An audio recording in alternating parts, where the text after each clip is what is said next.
Hello good morning student. आइए आज class 5 का चैप्टर नंबर 3 का पार्ट नंबर कौन सा पढ़ेंगे। पार्ट नंबर हम 3 पढ़ेंगे। देखते हैं आगे की कहानी क्या है, इस कहानी में क्या कहा गया है। बच्चों, इससे पहले की कहानी मैंने आपको पढ़ा दी थी और आपको अच्छे से समझ में भी आ गई होगी। आइए देखते हैं आगे की कहानी क्या है।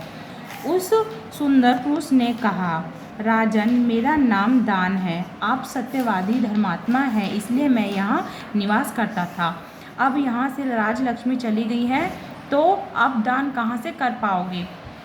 क्या बोला था, यहाँ से जब राजलक्ष्मी चली गई है, जब यहाँ से लक्ष्मी ही चली गई है तो आप दान कहाँ से कर पाओगे।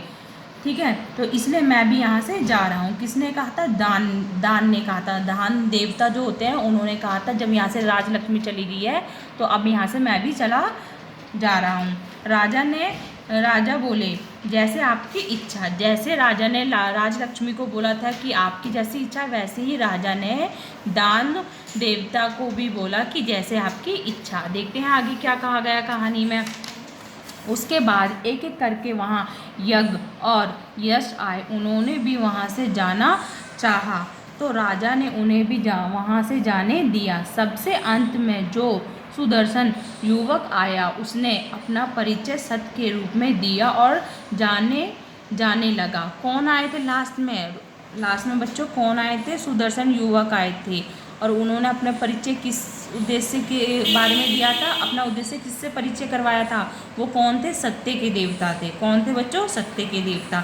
जब वो वहाँ से जाने लगे तो राजा ने क्या बोला, अभी देखते हैं हम क्या बोला राजा ने। इस पर राजा ने खड़े होकर उसका रास्ता रोक लिया। किसका रास्ता रोक लिया? सत्य का। राजा ने खड़े होकर उसका रास्ता रोक लिया। किसका रास्ता रोक लिया? सत्य का लिया और कहा, हे धर्मात्मा सत्य, आपके कारण ही मैंने राजलक्ष्मी, दान, यज्ञ और यश को यहाँ से जाने दिया, परंतु मैं आपको यहाँ से नहीं जाने दूंगा। ये मेरी प्रतिज्ञा है। राजा कौन था? सत्य पे चलने वाला। इसलिए राजा ने किसको नहीं जाने दिया? राजा ने सत्य को नहीं जाने दिया। सत्य को रोकने के लिए राजा खड़े हुए और राजा ने सत्य को रोकना चाहा। ठीक है, तो आइए देखते हैं आगे की कहानी क्या है। आगे की कहानी, राजा की बात सुनकर सत्य वापस महल में चला आया। कौन वापस चला आया? सत्य चला आया। तभी वहाँ यश लौट कर आया और बोला, राजन, जहाँ सत्य है वहीं यश है, मैं भी वहीं रहूँगा। बच्चों, आज की कहानी हमारी यहीं समाप्त होती है। आगे की कहानी हम नेक्स्ट क्लास में पढ़ेंगे। चलो, इससे संबंधित क्वेश्चन मैं आपको देती हूँ जो आपको किस में करने हैं, बुक में भी करने हैं या कॉपी में करने हैं। बच्चों, अभी तक की मैंने 10 शब्दार्थ मैंने आपको करने के लिए दे दिए थे। अब आगे के शब्दार्थ, सारे शब्दार्थ आपको अपनी कॉपी में करने हैं। जब बच्चों लाइव क्लास होगी तब मैं आपसे सारे क्वेश्चन और सारे शब्दार्थ चेक करूँगी। ठीक है बच्चों, चलो क्वेश्चन देती हूँ मैं आपको, वो आपको करने हैं। बच्चों, क्वेश्चन नंबर 1 का पार्ट नंबर आपको ड़ा और क्वेश्चन नंबर 2 का पार्ट नंबर ड़ा, ये आपको दोनों किस में करने हैं? बुक में करने हैं। ठीक है, इसी प्रकार आपको क्वेश्चन नंबर 3, सही कथन के सामने सही तथा गलत कथन के सामने गलत का चिन्ह लगाइए। यहाँ पे का, ख, ग, घ और ड़ा दे रखा है बच्चों।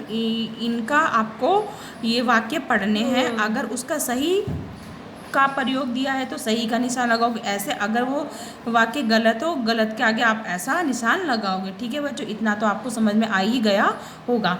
तो बच्चों, अभी तक मैंने क्वेश्चन नंबर 1, क्वेश्चन नंबर 2 और क्वेश्चन नंबर 3 मैंने आपको बता दिया। और किस में करने हैं आपको? शब्दार्थ आपको कॉपी में करने हैं और क्या कहते हैं, शब्दार्थ आपको कॉपी में करने हैं और बाकी के प्रश्न आपको किस में करने हैं? बुक में करने हैं। ठीक है बच्चों, तो आज की क्लास यहीं समाप्त होती है। आगे की कहानी हम नेक्स्ट क्लास में पढ़ेंगे।